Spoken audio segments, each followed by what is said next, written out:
MP board कक्षा 9वीं के विद्यार्थियों को सामाजिक विज्ञान सब्जेक्ट के प्रश्न बैंक के प्रश्नों के उत्तर बताने वाला हूँ। इन सभी को आपको अच्छे से पढ़ना है, क्योंकि इस साल के 2023 का है ना, उसमें आपको यहीं से प्रश्न देखने को मिलेगा। तो चलो मैं आपको दिखा देता हूँ। तो देखो पहला प्रश्न क्या है। पहला है 2011 की जनगणना के अनुसार सबसे अधिक जनसंख्या वाला राज्य कौन सा है। तो उत्तर प्रदेश, यूपी। ठीक है। दूसरा देखो, भारत के पड़ोसी देशों में किस का जनसंख्या घनत्व तो भारत से अधिक है। तो जनसंख्या घनत्व में बांग्लादेश का भारत से अधिक है। तीसरा है, निम्न में से कौन सा कथन लिंगानुपात को सही तरीके से परिभाषित करता है। तो प्रति 1000 पुरुष पर महिलाओं की संख्या। ये लिंगानुपात को क्या करता है, परिभाषित करता है।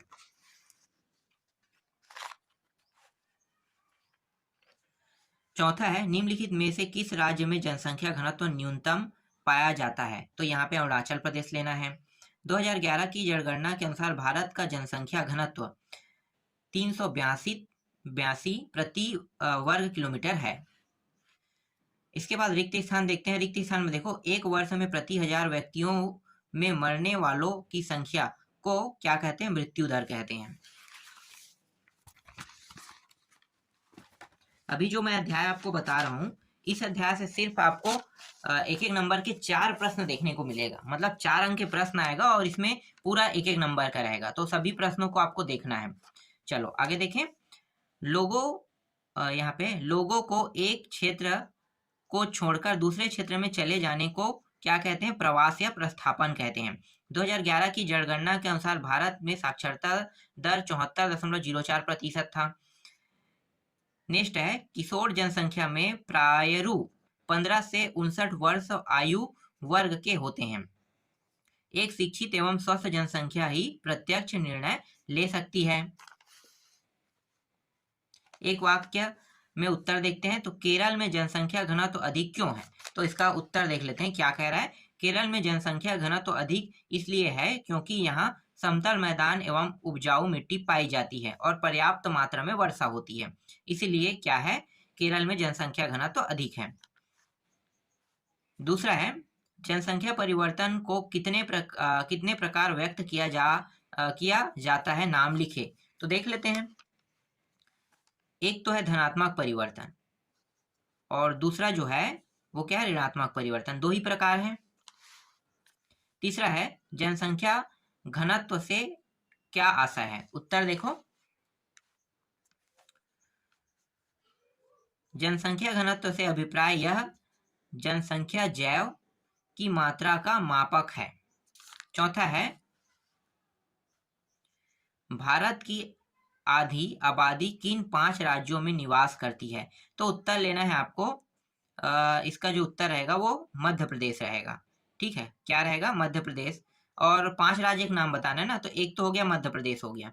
एक हो गया पश्चिम बंगाल, बिहार, महाराष्ट्र और उत्तर प्रदेश। इन 5 राज्यों में आधे से ज्यादा आबादी यहाँ पे निवास करती है। देखो नेक्स्ट है, भारत की जनसंख्या घनत्व कितनी है। तो भारत की जो जनसंख्या घनत्व है वो 382 प्रति व्यक्ति में, ठीक है, प्रति व्यक्ति वर्ग किलोमीटर है। भारत में पहली जनगणना कब हुई थी। तो यहाँ पे लेना है 1972 लेना है, नहीं सॉरी 1872 लेना है। भारत में सबसे कम लिंगानुपात वाला राज्य कौन सा है। तो सबसे कम लिंगानुपात वाला जो राज्य है वो अरुणाचल प्रदेश है। भारत में सबसे अधिक लिंगानुपात वाला राज्य कौन सा है। तो केरल है। चलो आगे देखते हैं। अब सत्य सत्य पे आते हैं। देखो सत्य सत्य में देखो, वर्ष 2000 में राष्ट्रीय जनसंख्या नीति लागू की गई थी। ये सत्य है। तो सत्य रहेगा तो मैं राइट करूंगा। ठीक है। जनसंख्या परिवर्तन में प्रवास की भूमिका का कोई प्रभाव नहीं पड़ता है। ये असत्य है। असत्य को मैं गलत करूंगा। भारत में जनगणना वृद्धि का एक कारण मृत्यु दर में कमी भी है। तो ये सत्य है। भारत में जीवन जीने की औसत आयु 68 वर्ष है। क्या ये सत्य है। यह सत्य है। इसकी कोई सीमा नहीं है। 15 से 59 वर्ष की जनसंख्या को कार्यशील जनसंख्या कहते हैं। ये सत्य है। वर्ष 2011 की जनगणना के अनुसार सबसे अधिक जनसंख्या वाला राज्य उत्तर प्रदेश है। क्या ये सत्य है। ये सत्य है। छठवां, भारत में जनगणना, एक मिनट दिखाता हूं। भारत में जनगणना प्रति 5 वर्ष में की जाती, ये गलत है, 10 वर्ष में की जाती है। व्यवसाय के आधार पर उद्योगों में संलग्न जनसंख्या को तृतीयक व्यवसाय में रखा जाता है। क्या ये सत्य है? तो ये असत्य है। व्यवसाय को प्रथम में रखा जाता है। नेक्स्ट है, ग्रामीण जनसंख्या संरचना कृषि कार्य में लगे लोग शामिल होते हैं। क्या ये सही कह रहा है? तो ये असत्य है। नहीं, जनसंख्या की व्यावसायिक संरचना से देश के आर्थिक विकास की जानकारी मिलती है। क्या ये सत्य है? ये असत्य है। अब आते हैं सही जोड़ी में आते हैं।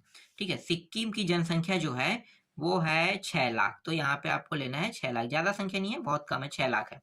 पहली जनगणना 1872, संपूर्ण जनगणना 1881, बाल, युवा एवं वृद्ध कह रहा है, तो ये हो जाएगा आयु संरचना से निर्धारित करता है।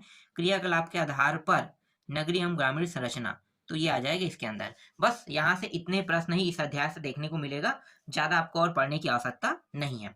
इसके बाद मैं आपको बताऊंगा, इतिहास वाले टॉपिक बताऊंगा। ठीक है, तो भूगोल वाले में जितने भी प्रश्न थे और जितना आना था वो सारे प्रश्न मैंने बता दिया है।